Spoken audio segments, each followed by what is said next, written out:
Today I'm with my old friend and colleague for many years, Narendra, and we are here to discuss his new book, Bastar Dispatches, A Journey Through the Wilds.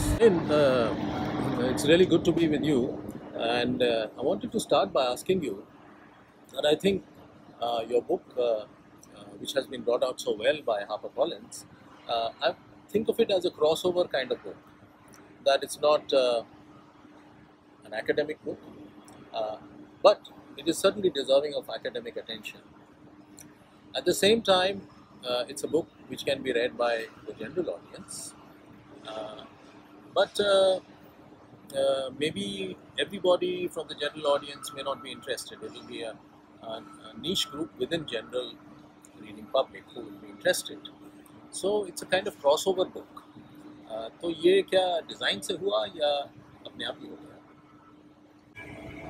Rajesh, I'm really glad you are saying it's a crossover kind of a book. Because when I was writing it, I did not know that it's being written in a crossover way.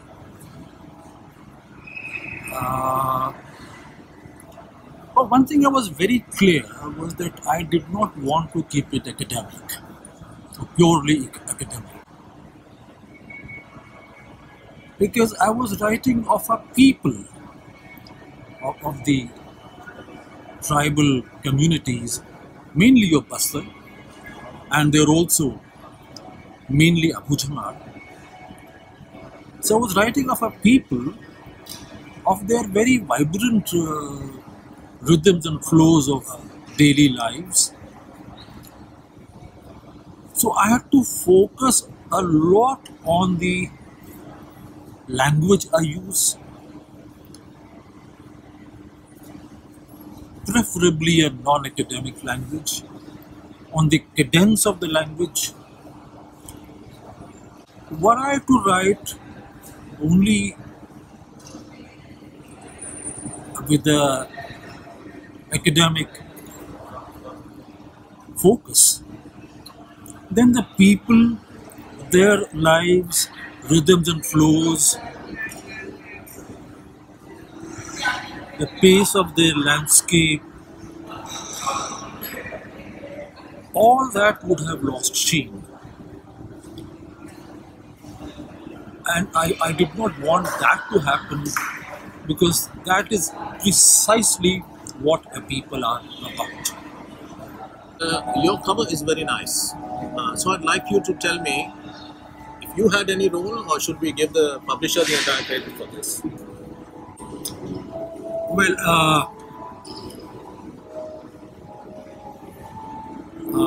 there's a bit of a story to the cover.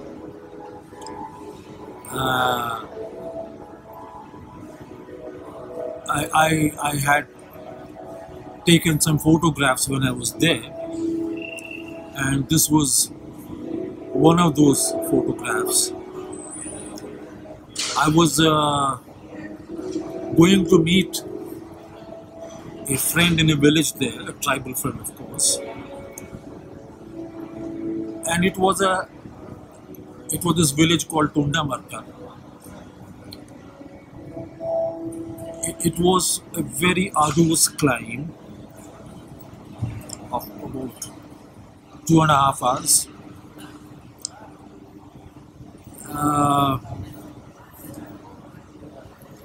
A very remote, what is otherwise called a barren village. And when I reached there, I found there was nobody in the village.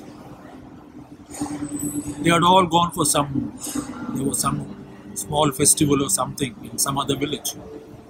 So the village was all empty, and I wanted rest. So I entered this friend's hut. It was all dark inside. I lay down, and then I noticed a small opening in the wall. which could be described as a window in modern parlance. And there was this light, a shaft of light coming in through that opening, and outside was the green forest. So here I was sitting in the dark, and outside it is light. And I thought this was a fascinating situation to be in. I took a photograph through that opening of nature outside, and it lay with me then for some years. So when the book idea came, I had thought I will use this as a cover, and the publisher did not have any serious issues with it. The other thing is that I think, Narendra, your book title and cover design is very attractive. If it had been an academic book, it would have been called maybe Tribal Identity and the Modern World. Which is not bad, but it's too general. But your title is better. Dispatches from Bastar, A Journey Through the Wilds. It's more evocative. And so is the cover. If you find even big publishers, big academic publishers, their jackets are so dull. It's almost as if it's by design that they know that this is going to make for very dull reading. So you have a very nice jacket, and which can draw in the general reader. So I wanted to ask you, was that by accident, or was it your intention, or should we give the publisher the entire credit for this? I added the byline, Passage Through the Wilds, to the main title, Bastar Dispatches, because not only in the tribal ethos, but also in the folk ethos, both life and world are at least largely considered as passages. You are passing through the world. So I also was passing through the wilds for whatever number of years I stayed there. It nevertheless was only a passage. And for whatever number of years I live on planet Earth, that also is a passage. So deliberately I put in the word, the line, Passage Through the Wilds. The other thing, taking off from your earlier response, the other thing is that I think sociologists, I find, are very conservative quite often when they are examining somebody. They are not willing to listen so much. They are supposed to observe, but they are observing only like somebody would observe an insect or a creature. They are not willing to be receptive. And I think I will especially critique the Marxist sociologists here, because for them, for example, this tribe would be a category. Their book would be about flow charts, about diagrams, about ये कितना खाते हैं, क्या उगाते हैं, कि क्या geography है, कहाँ पहाड़ है. So it's a very kind of a dry, insipid kind of narrative. But your narrative has truly made them human and given a sheen to them, which is missing in those other narratives. So कुछ और आप इसके बारे में बात करना? I am glad, Rajesh, you are saying this.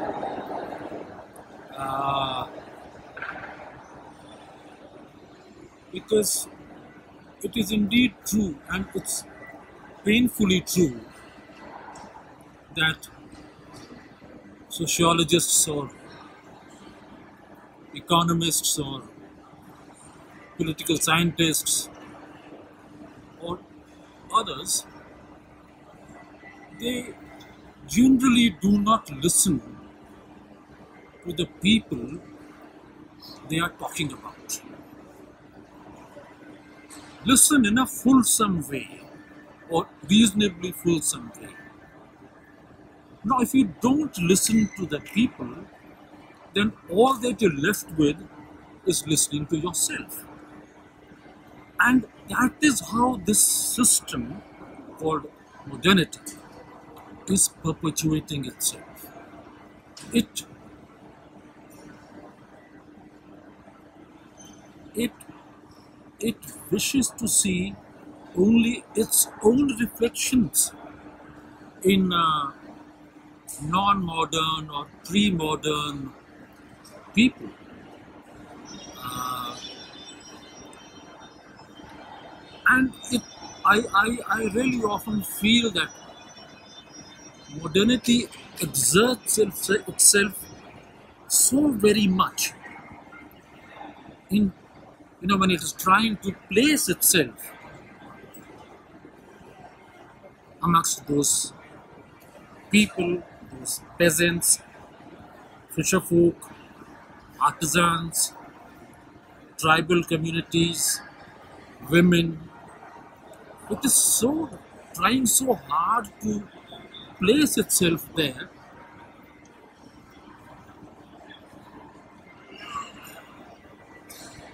that, and that is its only way of legitimizing itself. And if it does not find resonances of itself amongst such people, then they are termed as backward, underdeveloped, illiterate,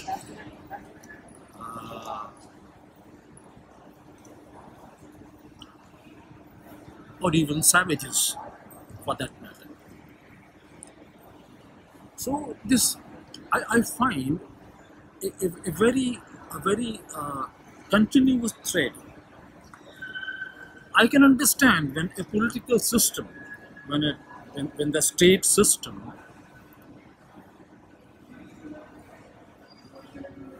is talking of these people and these communities in a certain language, and that language has certain categories.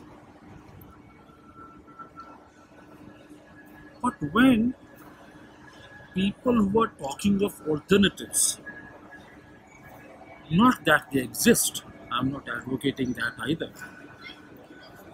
That could be a part of some other conversation amongst us.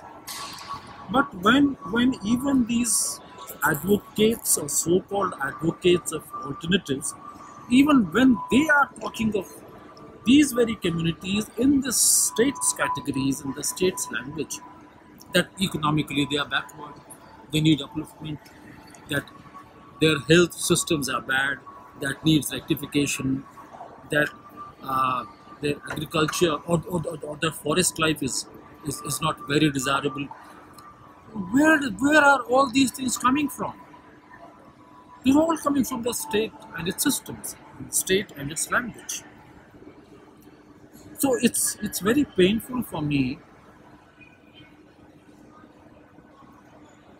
that the state system listens only to itself, the economist listens only to himself, the sociologist and the rest of them, they all listen only to themselves. There's nothing much of the people that they incorporate into their discourse. And this whole thing of alternatives, now this is a very strange irony,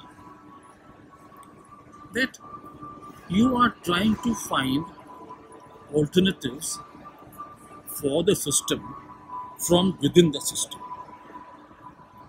I do not know how far is that possible or how far is that feasible. It's like a person who has, let's use that word, lost his mental balances, and he's trying to rectify his own mental balances by his own mental state. That does not happen. You for alternatives, you have to look outside yourself. You have to listen to people who are outside your system. You have to take note of ethos that come from other sources.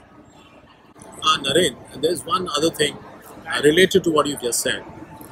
I'd like to, I'd like for you to talk on information, vocabulary, and wisdom, because we now live in an information age where you can have access to zillions of information. Google anything in the world, and you'll find out how to make a nuclear bomb, how to climb Mount Everest, uh, and we also have a great vocabulary. People are building up vocabularies. They are taught in schools and colleges, have an excellent vocabulary. But in your book, you talk about how having so many words actually sometimes obscures our vision.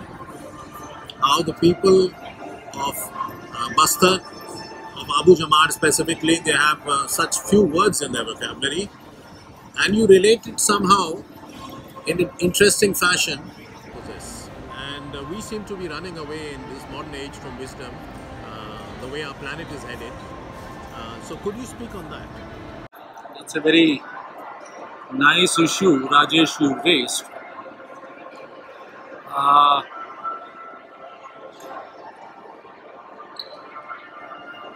now that you use the word wisdom,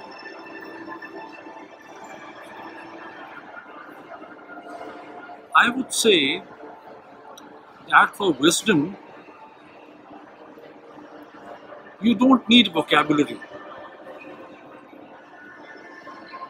You need silence. Now, by silence, as I saw in Abu Jamar particularly, I do not mean absence of words or absence of sounds. I only mean that the silence does not accrue from absences. That silence in itself is a very vast presence. It is not an absence of sound, but it is the presence of affirmative sounds. The wilds has very affirmative sounds, and the Abu Jamaria has no more than, I never counted it, but as a rough estimate, I do not think they would have more than 500 words in their vocabulary. Because, as I said earlier, wisdom does not need so many words to communicate itself. And wise living also does not need so much speech.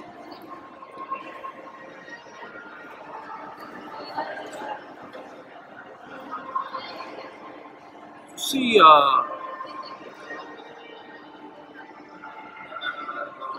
landscapes do not speak, not through words at least. Winds do not speak. I'm talking with reference to Abu Jamar at the moment. Rivers do not speak in words. Trees, hills, spaces, skies. No, all these make up a community. That's what I'm referring to them. Because without these, there is no community. If there are only human beings, then there is no society there. It's just a living together of human beings. It is not a society. A society is composed by all this phenomena, and this phenomena does not have words. So,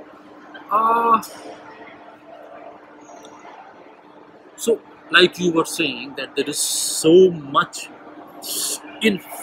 almost infinite amount of information available. Now, it has become so noisy now, this information. It is only noise, and noise and silence, that is wisdom, they cannot go together. Because the very presence of such vast quantums of informational noise by itself it negates all that could be wise or wise living. I often, I sometimes now for many years I have not been to a library really because I find it so intimidating that there is so much information stored here. There's so much information stored here. I personally find it a little scary. And also, you know, it is in face of such unprecedented availability of information. In under its very nose, we are living, we human beings are living in a state which in itself, it also is unprecedented. Never was human life so much at stake earlier. Never was human life so miserable. And never was human life so self-contradictory. So much available to us, so much access we have to so much vast bodies of knowledge now, ancient to modern, in the very face of it. We are living extremely difficult lives. So I would say that speaks for itself. That is about information and wisdom, as you were talking. Second is vocabulary. When I was in Abuja, there I began wondering, seeing them, living with them, and almost completely cut off from the outside world. I began wondering how many words does one need in one's vocabulary to live a good, simple, healthy life. How much knowledge does one need for oneself to live a simple, good, healthy life? Now, our vocabulary itself has become so tricky now that and we are so enmeshed with it that that it has become now one of the biggest tools of bypassing good, simple, healthy, wise lives. So for me, the Abu Jamadia, the people of Abu Jamad,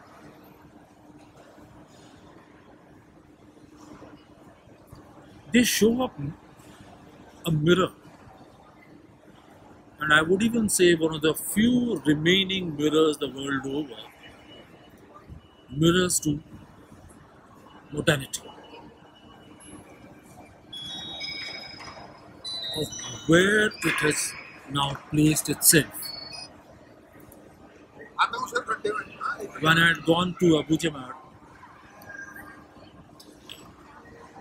I had gone there with a research project, and after about, say, 6 months, it became clear that this research is not necessary. Also, it cannot be conducted here. because the words I had in my vocabulary, they did not understand those words. For example, what is justice? They did not have a word for justice. And it was a place which almost never asked questions. And this whole and much of research is about questions, exploring, questioning, finding out, reaching conclusions. So I felt that this ought not be done here. Moreover, the the theme of the project was tribal perceptions and the modern world. And after the first 6 months, I felt that it is not these people who need to be researched into. In their light, we need to research our own selves. Where have we landed? What have we done to ourselves? And what are the broad reasons for it, like language, vocabulary, economies, and so on, and political systems, and so on and so forth. Naren, I'm very interested in the response to your book. I mean, of course, I've seen some responses in the media, in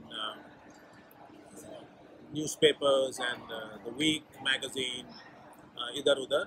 But I'm more interested in knowing how people you've met who've read the book have reacted, both positively and critically. I'm interested in critical reactions because I suspect that the Marxists will be a bit confused about whether to criticize you or not, because you are making a kind of critique which includes them within your critique, as far as I can make out. But maybe you would wish to add to that. Well, Rajesh, you are right that this book, in its own small way, turns out to be a critique of, to say, the Marxists. I would even say the liberalists. I would even say the feminists, the progressivists, the Democrats.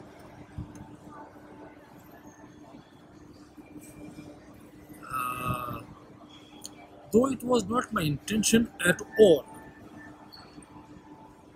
to make a critique of them, and overtly it has not been done in the book, but in the very act of talking or writing about Abu Jamad and Bastar, a certain criticism does get built in all by itself.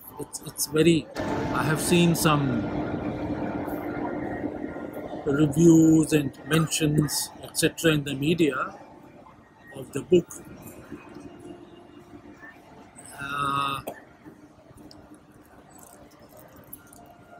I haven't got much feedback from many people. One reason for that is that as it is, I do not meet many people. I meet only a few, like you, and one or two more. Yes, I did. And from such people, the feedback has been nice and encouraging and very heartening for me. But as to the rest, I do not really know. I do not have any feedback. I'm only keeping my fingers crossed.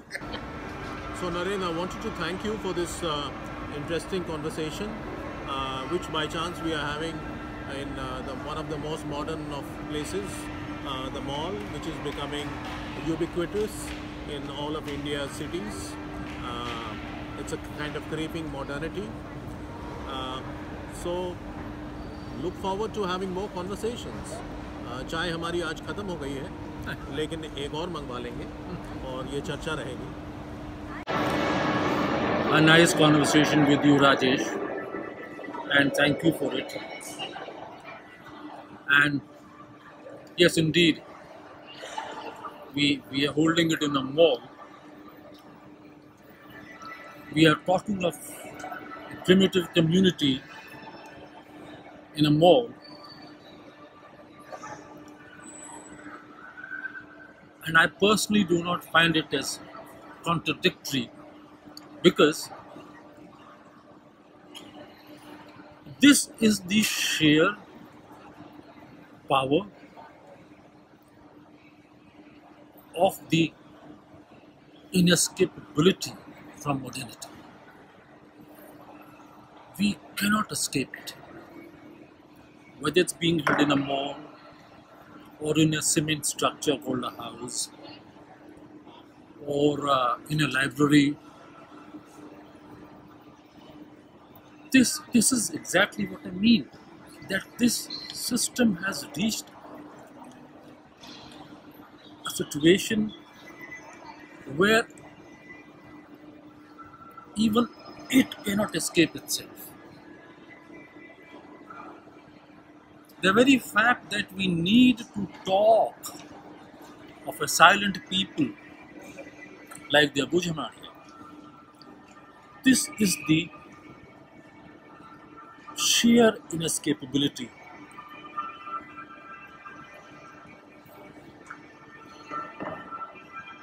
and the sheer power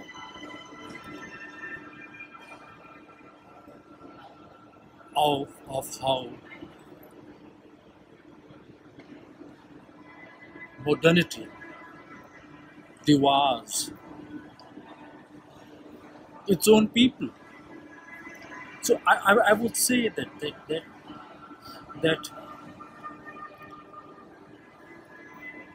we are not really in that sense, we are not really the beneficiaries of modernity. Actually, we are its victims, where we cannot escape it.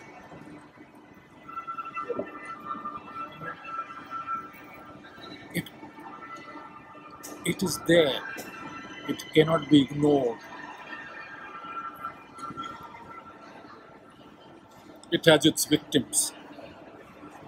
Its victims, first and foremost, are people who are living in it. And of course, later it percolates down to Bastar and other places. So thank you for this nice conversation, Rajesh, and I'm glad we had it. And thank you, Kunalika, for recording.